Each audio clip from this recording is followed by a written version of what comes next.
So it's early this morning. I'm still waking up and realizing that for some reason I slept fully clothed. And I got all these weird, funny scratches on my arms and legs. I think nothing of it. Instead, I start listening to the news. And then suddenly, I hear a knock on the door.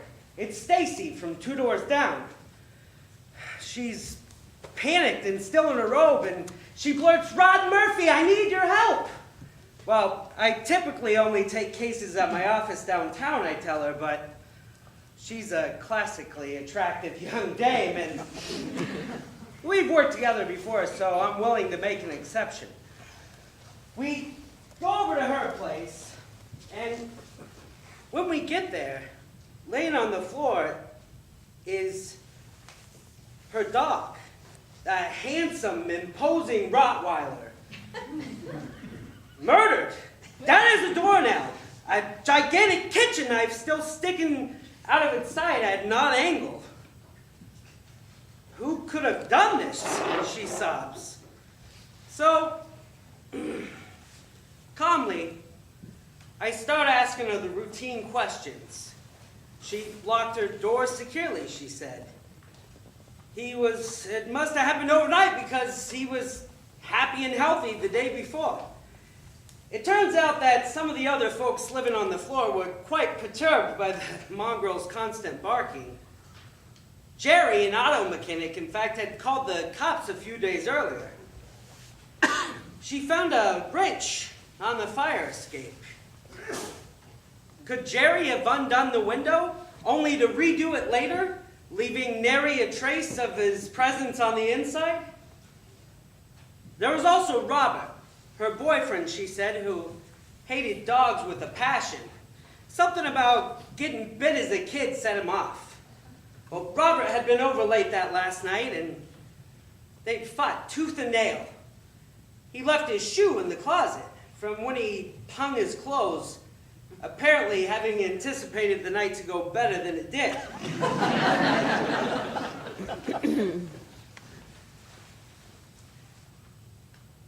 Well, did she see him leave? No, she said. She yelled at him and stormed into her bedroom, slamming the door in his face. Could Robert have hidden in the closet until Stacy was asleep, then done the dastardly deed, and got out of there lickety-split, leaving the shoe behind in his haste? I'm thinking for a good long while. Then I take a closer look at the window.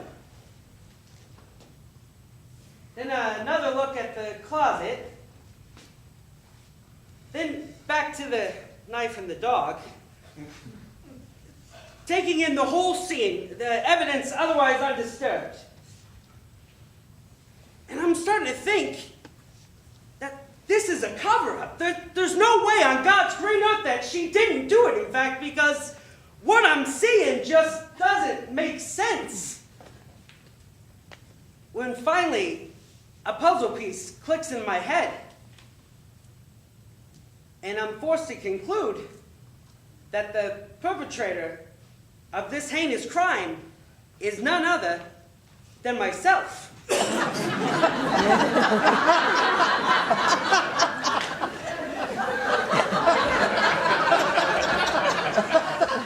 Even if the murderer were Jerry, who knew how to undo the window, he couldn't have done it from the inside, from the outside, because, well, the nuts, they're on the inside, the bolts would slip. Furthermore, the knife, the position of the knife pointed at the dog's rear as it lay on its left side indicated that the murderer was left-handed. But the position of the dual swiveling closet doors indicated that they were last pushed out by someone who were right-handed, taking Robert out of the picture. But then I saw the hat.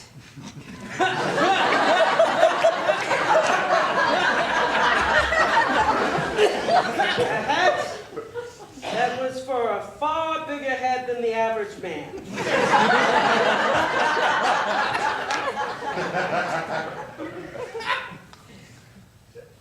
Stacy and I had a history. After I solved her first case, also a murder, she trusted me so much that she gave me a key to her apartment. Told me that she trusted me to protect her always. I broke that trust when I sleepwalked, as I've been known to do. Disoriented, down the hall, I unlocked the wrong door and had to protect myself with the nearest thing I could find against the dog who was attacking me like I was a common thief. Stacy and I, well, we're just unusually deep sleepers, I guess.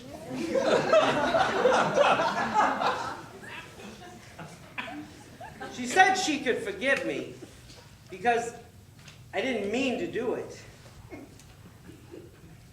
As for my conscience,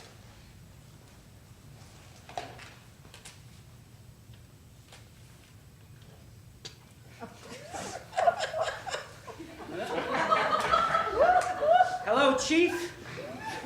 Yes, this is Murphy. I'd like to confess to a crime.